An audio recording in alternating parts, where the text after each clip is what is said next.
तो कैसे हैं आप सब लोग। कल की क्लास ड्रॉप हो गई थी तो आज हमारी थर्ड क्लास चलेगी पार्ट 3 यानी कि बेसिक की। हम डिस्कशन कर रहे थे बैलेंस शीट के ऊपर। तो मैंने आप लोगों को बताया था कि मैं आपको लायबिलिटीज और असेट्स का डिटेल में आपको बताऊंगी कैसे कैसे क्या क्या होता है। तो चलिए बात करते हैं बैलेंस शीट के ऊपर।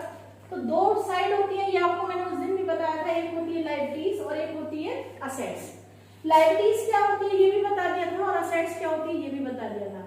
आज हम डिस्कशन करेंगे कि जो लायबिलिटीज है वो कितने पार्ट की होती है, यानी कि how many types of liabilities और how many types of assets.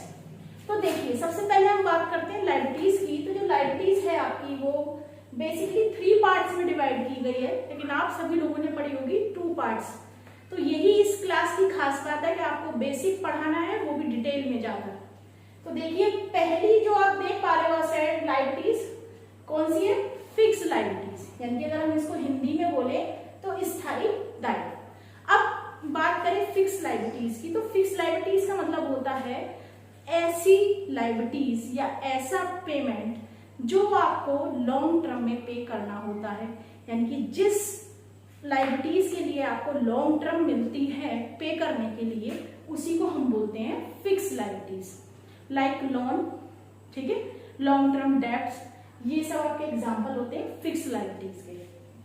Second है आपकी करंट लायबिलिटीज यानी कि चालू दायित्व। चालू दायित्व का मतलब, करंट का मतलब देखो आप इससे याद रखना कि जिन लायबिलिटीज की ड्यूरेशन 12 मंथ से कम होती है वो क्या होती है आपकी करंट लायबिलिटीज। ड्यूरेशन कम का मतलब यानी कि जो लायबिलिटीज आपको शॉर्ट टर्म में पे करनी होती है, शॉर्ट टर्म 12 मंथ से कम, उनको हम क्या बोलते हैं, करंट लायबिलिटीज। एग्जाम्पल की अगर मैं बात करूं तो जैसे क्रेडिटर्स हो गए आपके, ठीक है, और आपके बीपीज हो गए, ये सब किसमें आते हैं आपके करंट लायबिलिटीज में। तीसरी आती है आपकी कॉन्टीजेंट लायबिलिटीज। शायद इसके बारे में आप लोगों ने नहीं सुना होगा, इसको हिंदी में बोलते हैं संभाव्य संदिग्ध लायबिलिटीज।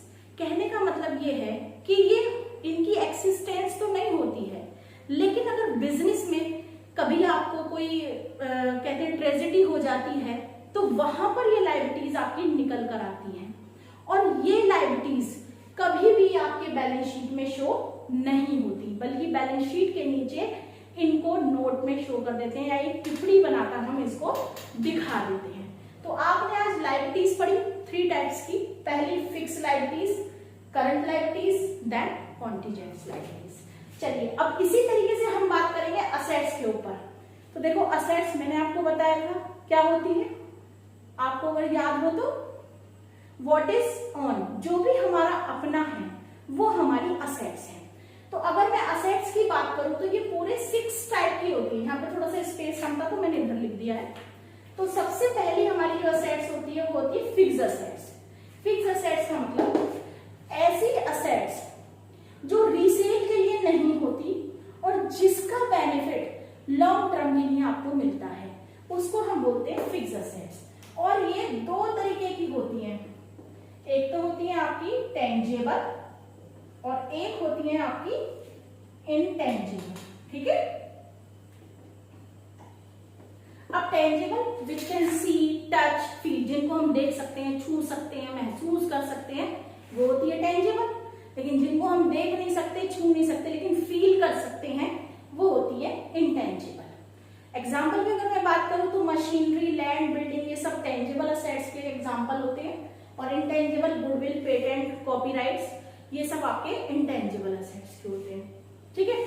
तो फिक्स असेट्स का मतलब जिनका बेनिफिट लॉन्ग टर्म के लिए मिलता है, और एक सबसे इम्पोर्टेंट बात ये है कि ये असेट्स रीसेल के लिए नहीं करी जाती, यानी कि ये इनका जो मोटिव है वो रीसेल का नहीं होता है। चलिए नेक्स्ट हमारी आती है फ्लोटिंग असेट्स या सर्कुलेटिंग असेट्स या फिर करंट असेट्स। तीनों में से कोई भी नाम आ जाए मतलब ही है करंट असेट्स।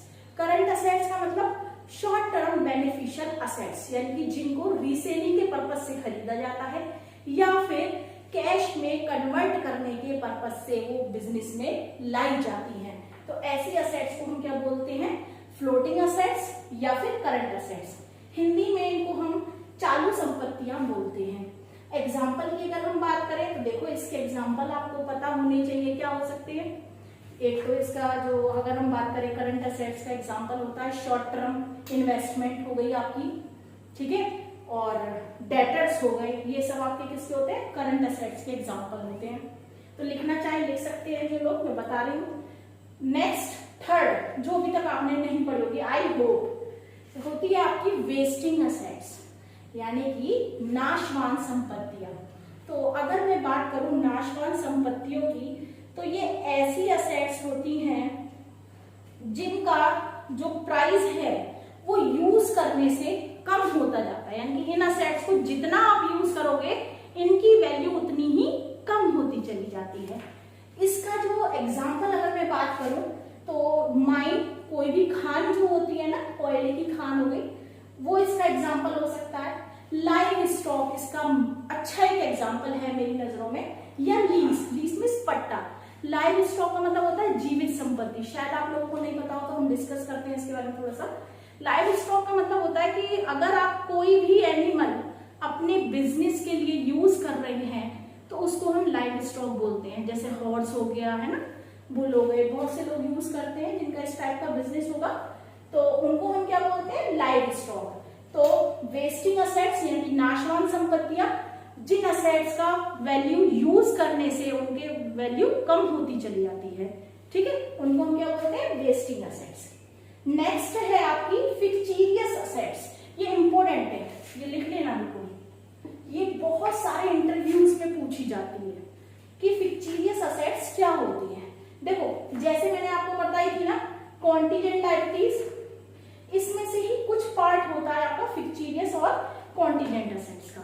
तो फिक्टीरियस असेट्स वो असेट्स होती हैं जो असेट्स जैसी होती हैं लेकिन उनको रियल में उनका एक्सिस्टेंस नहीं होता, यानी कि जिन असेट्स का एक्सिस्टेंस नहीं होता लॉन्ग टर्म लेकिन फिर भी वो असेट्स के रूप में मानी जाती हैं, उनको हम क्या बोलते हैं, फिक्टीरियस असेट्स। या फिर हम एक इसको इस तरीके से समझ सकते हो, यानी कि जो आपकी असेट्स टेंजिबल नहीं हो सकती, जिसको हम देख नहीं सकते, छू नहीं सकते, फील कर सकते हैं पर, लेकिन वो कौन सी होगी आपकी फिक्टीरियस असेट्स।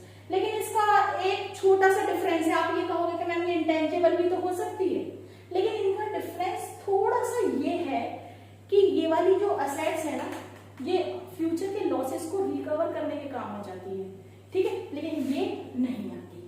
तो इसका एग्जांपल मैं बात करूं, प्रिलिमिनरी एक्सपेंसेस हो सकते हैं, गुडविल। प्रिलिमिनरी एक्सपेंसेस मतलब व्यवसाय को जब हम स्टार्ट करते हैं ना, शुरुआती जो होते हैं, तो उसकी स्थापना से संबंधित जो व्यय होते हैं ये वो, ठीक है। तो आपने फिक्टीरियस असेट्स समझी। नेक्स्ट है आपकी, इधर देखेंगे, कॉन्टीजेंट असेट्स, जैसी की लायबिलिटीज थी, यानी कि ये होती नहीं है लेकिन जब भी बिजनेस में कोई घटना हो जाए या कोई ट्रेजेडी हो जाए उस टाइम पे ये असेट्स आपकी आ जाती है बिजनेस में, तो उनको हम बोलते हैं कॉन्टीजेंट असेट्स। इसका एग्जांपल है इनकम टैक्स रिफंड, यानी कि इनकम टैक्स आप पे कर रहे थे हर साल और एक्सेस होने की वजह से, जैसे आपने ज्यादा पे कर दिया तो आपको ईयर एंडिंग में कुछ मनी रिफंड हो जाती है जितना आपका एक्सेस होगा, तो उसको हम बोलते हैं इनकम टैक्स रिफंड। यानी कि ये सोचा नहीं था आपने, हो गई। लेकिन उसके बाद एक होती है आपकी लिक्विड एसेट्स, यानी कि तरल संपत्तियां। लिक्विड का मतलब ये होता है जिनको कैश में कन्वर्ट करने के लिए ही बिजनेस में लाया जाता है, यानी कि इनको कैश में कन्वर्ट ही कर सकते हैं, बहुत जल्दी से कन्वर्ट हो जाती हैं, जैसे कैश, बैंक, बीआर। तो ये आज आपने पढ़ा है लायबिलिटीज और असेट्स के बारे में, कि लायबिलिटीज की बात करें तो 3 टाइप्स की होती है, फिक्स्ड, करंट, कॉन्टीजेंट। असेट्स की बात करें, fixed assets, floating assets, wasting, fictitious, contingent और लिक्विड। ये 6 टाइप की आपकी असेट्स होती हैं। तो गाइस जरूर बताइएगा ये मेरी वीडियोस आपको कैसी लग रही हैं। अगर आपको मेरी वीडियोस अच्छी लग रही हैं तो बहुत जल्दी हम 12th का सिलेबस स्टार्ट करने वाले हैं, तो जो लोग इंटरेस्टेड हैं प्लीज ज्यादा से ज्यादा मेरे चैनल को सपोर्ट कीजिए, सब्सक्राइब कीजिए, लाइक कीजिए, ताकि जल्दी से जल्दी हम लाइव क्लासेस आपके लिए प्रोवाइड करा सकें। Thank you, keep watching and keep supporting.